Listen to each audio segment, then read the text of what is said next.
고생코아 안녕하세요. 비트코인 49,894달러, 이더리움 4,398달러. 여전히 불안한 장세인 것 같습니다. 비트코인은 여전히 같은 자리에서 맴돌고 있으며 그 사이에 알트들이 사토시 반등을 좀 해주고 있는 상황입니다. 오늘의 비트와 알트들의 이야기는 뒤에서 다시 한번 이야기해 볼게요. 여전히 공포 탐욕 지수는 29입니다. 여전히 피어죠. 오늘도 여전히 상승, 하락에 대한 추세는 보이지 않습니다. 다만 아주 바닥을 찍은 상태에서 주변에선 드디어 개미를 다 털었다, 이제 상승뿐이다를 외치는 분들이 많아서 조금 걱정이긴 합니다. 저 김비트는 12월 4일 53,000달러에서 현금화를 진행한 후 여전히 100% 현금인 상황입니다. 간혹 KRW 현금 100% 유지도 포지션 중 하나라는 걸 생각해 주셨으면 합니다. 전반적인 분위기상 오미크론은 단순 감기로 끝날 것 같은 분위기가 조성되고 있습니다. 지속적으로 미국 쪽에서 나오고 있는 뉴스가 전파력은 크지만 중증 증상이 훨씬 약하다는 이야기가 나오고 있네요. 오미크론에 대한 결과, 그리고 연준의 FOMC 테이퍼링 변수, 또 금리 인상에 대한 계획표에 따라 증시 및 가상자산의 변동성이 좀 클 수 있습니다. 10월 미국 인플레이션율 발표가 있고요. 15일 후오비 글로벌 및 여러 거래소에서 중국인들 계정을 다 묶어버린다고 발표했죠. 또한 16일 FOMC의 조기 테이퍼링 여부에 대한 발표가 있습니다. 앞으로 16일까지 남은 기간 동안 더욱더 보수적으로 움직임을 가져가야 하지 않을까 싶습니다. 이런 상황에서 브라질 역시 다시 금리를 한번 올렸다고 뉴스가 나오네요. 기준 금리를 7.75%에서 1.5% 올린 9.25%. 금리를 올리는 이유는 무엇일까요? 인플레이션을 잡기 위함이죠. 지난번 말씀드린 터키, 리라화의 가치가 떨어지면서 물가는 하루에 2배씩 오른다고 이야기를 드렸습니다. 브라질 역시 10월쯤 기축 통화를 비트코인으로 변경하냐 마냐에 대한 회의가 있었던 브라질. 어렵겠지만 최대한 빠른 경제 안정화에 들어가길 바랍니다. 바이든 행정부에서 이런 발표를 합니다. 법무부는 새로 설립된 국가 암호화폐 팀을 활용하여 암호화폐의 범죄적 남용에 대한 복잡한 조사 및 기소에 중점을 둘 것이다. 정부 자체에서 암호화폐 팀을 두고 전문적인 범죄에 대하여 조사하겠다는 뜻이죠. 사실 우리나라 안에도 분명히 존재해야 할 부분들인데 아무쪼록 점점 제도권화 되어가는 가상자산 시장의 현 모습을 볼 수 있네요. 5월, 6월까지만 하더라도 비트코인 마이닝의 대다수를 차지하고 있었죠. 중국은 마이닝 금지를 외치고 나서 근 6개월 만에 랭크되어 있지 않았던 미국이 드디어 마이닝 1위에 도달했습니다. 비트코인을 가장 많이 채굴하는 나라가 된 셈이죠. 더불어 베리 실버트가 이끄는 그레이스케일의 큰 투자자인 DCG 그룹 역시 한 마이닝 업체에 1억 달러를 투자했다고 합니다. 한 가지 생각을 해봅시다. 아직도 비트코인이 사기이고 도박이며 정말 스캠의 성향이 있다면 미국이 이렇게 본격적으로 달려들까요? 물론 미국을 맹신하겠다는 것은 아니지만 결국에 큰 돈 냄새는 귀신같이 잘 맞는 곳이 미국 아닌가요? 이런 상황을 반대로 생각해 보았을 땐 아직 대한민국 안에서 크립토 관련 사업 분야나 여러 가지 가능성들은 아직도 무궁무진하다고 생각합니다. 물론 그게 대한민국 아닌 전 세계로 뻗어 나갔을 때도 마찬가지라고 생각하고요. 12월 9일 저는 코인 생존기의 김비트입니다. 21년 열심히 살다 보니 어느새 22년이 코앞에 다가와 있네요. 연말이 따뜻하기를 기원합니다. 그럼 오늘도 코인 생존기 출발하겠습니다. 가자! 구독, 좋아요, 알림 설정 부탁드립니다. 오늘도 소중한 시간 내주신 구독자, 시청자 여러분들 항상 감사하고 사랑합니다.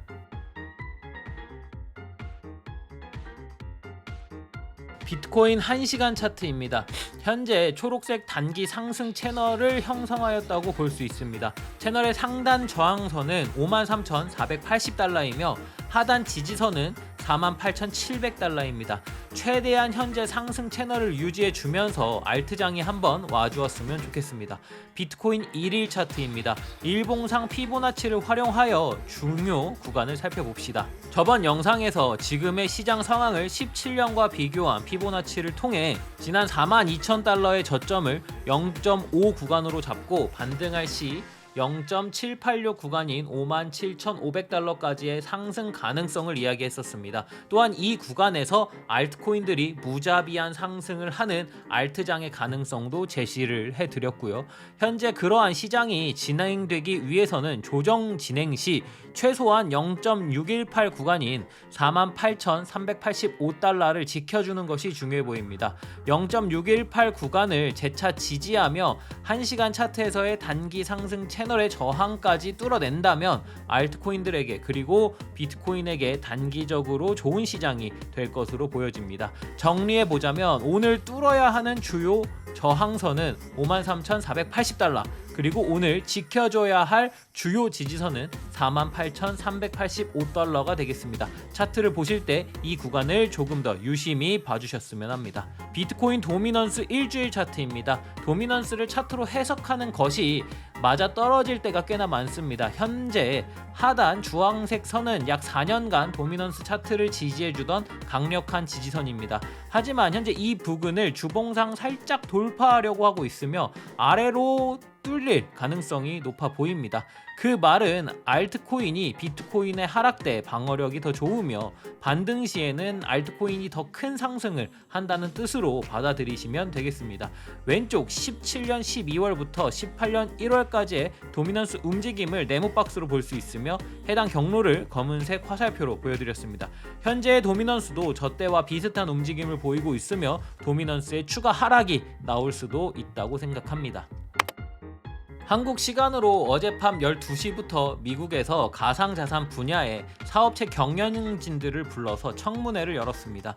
청문회가 시작하기 약 1시간 전부터 비트코인 형님도 이를 기대하듯 거래량을 동반하며 큰 반등을 보여주었습니다. 청문회 분위기는 좋았고 대부분의 경영진들은 민주당원과 공화당원들로부터 격려를 받았습니다. 이는 가상자산 분야가 점점 미국 정부에서도 인정해주는 좋은 분위기라고 봐도 되겠죠.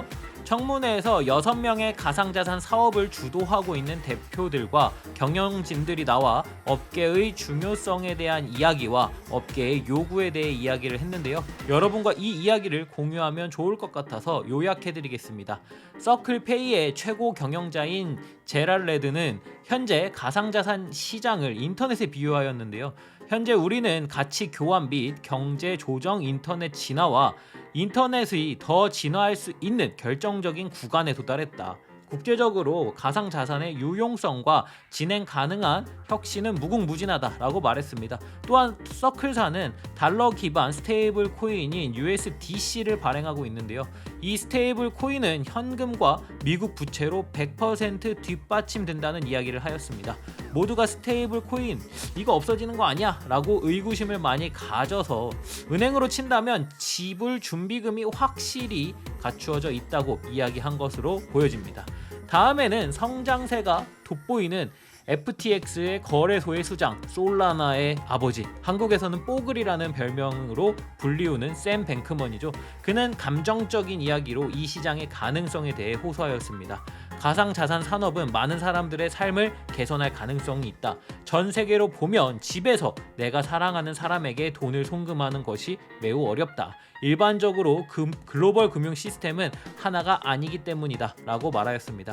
실제로 타국에서 일하여 자국으로 돈을 송금할 때 수수료가 매우 많이 들고 기간도 오래 걸리는 경우가 많죠. 이러한 문제점을 감성적으로 풀어 이야기한 뽀글이 형, 진정한 리더란 사람의 마음을 움직이는 사람이 아닐까요?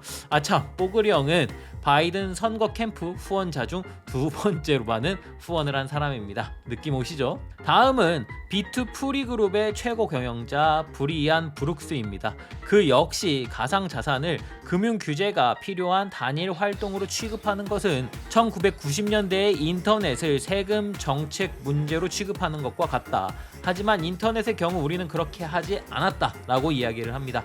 국제적으로 이러한 산업의 선두주자의 분들이 인식을 차차 개선시켜 나간다면 이 시장의 미래가 더 밝을 것이라고 생각이 드네요. 또한 요즘 핫한 웹3에 대한 이야기를 하였는데요. 웹3를 차별화하는 것은 실제 네트워크를 소유할 수 있는 능력이다. 가상자산 전체가 기본 네트워크의 소유권 지분을 나타내는 것이다 라고 이야기를 했습니다. 웹3 시대가 하루빨리 도래하여 프로젝트와 이용자가 함께 성장할 수 있는 시대가 왔으면 좋겠습니다. 팍소스 글로벌 최고 경영자는 디지털 자산과 블록체인 기술은 보다 효율적이고 안전하며 혁신적인 금융 시스템과 보다 포괄적이고 평등한 글로벌 경제를 만들 수 있다라고 이야기를 했네요. 실제로 한국은행을 비롯하여 국제적인 중앙은행들이 디지털 화폐를 만드는데 블록체인 전문가들을 많이 고용하고 연구 개발 중에 있습니다. 이 시장이 만들 수 있는 미래의 크기는 아마 상상보다 더 클 것으로 생각이 됩니다. 스텔라 루멘의 대표 딕스는 스테이블 코인은 핵심 기술 구성 요소이며 확정된 의미에서 스테이블 코인은 금융 포용성을 제공하는데 필수적이다 라고 말하였는데요. 맨 처음에 이야기했던 서클사의 스테이블 코인 USDC의 네트워크를 스텔라 루멘이 지원합니다. 그래서 좋게 이야기했겠죠. 또한 블록체인은 우리 모두가 이야기하는 이러한 재정적 포용성을 창출한다고 생각한다. 인프라 계층과 어플리케이션 계층과 같은 다양한 계층에서 그렇게 한다라고 이야기를 합니다. 이 대표가 연설할 때 스텔라 루멘의 가격이 살짝 튀었었죠. 어이없지만 어쩔 수 없는 투자 시장입니다. 다음은 모두가 가장 기대했던 코인베이스의 CFO 알레시아 하스입니다. 이분은 건전한 규제가 암호화폐 혁신 및 채택을 촉진하는 데 핵심적이라고 믿는다라고 하며 코인베이스는 암호화폐 상장 전 엄격한 심사 기준을 적용하고 있다. 이를 통해 상장 프로젝트의 기술 및 리스크에 대한 평가를 진행하고 기준을 통과한 프로젝트에 한해 상장을 추진한다 라고 말하였습니다. 그래도 코인베이스에 상장하면 이거는 근본인가 보다 라는 생각을 많이 하게 되는데 진짜 근본인가 봅니다. 그러기를 바랍니다. 또한 어떤 것이든 토큰화할 수 있다는 사실이 공유하는 것이 중요하다고 생각합니다. 가치 있는 모든 항목이라고 하였죠. 이는 가상자산 산업이 사회의 많은 분야로 뻗어나갈 수 있다는 것을 시사하며 시장 규모의 성장은 무궁무진하다고 볼 수 있겠죠. 어제 청문회를 실시간으로 보면서 한편으로는 청문회가 이런 건가 싶을 정도로 긍정적인 분위기 속에서 본인들의 회사와 프로젝트의 장점에 대해 소개하고 이야기하는 분위기였습니다. 이는 미국이 이 시장을 긍정적으로 바라보고 성장시키려고 한다는 의미이면 좋겠습니다. 자, 오늘은 여기까지. 모든 구독자, 시청자분들이 안전하게 잔고를 지키며 불려나가는 그날까지 코인 생존기는 계속됩니다. 쭉.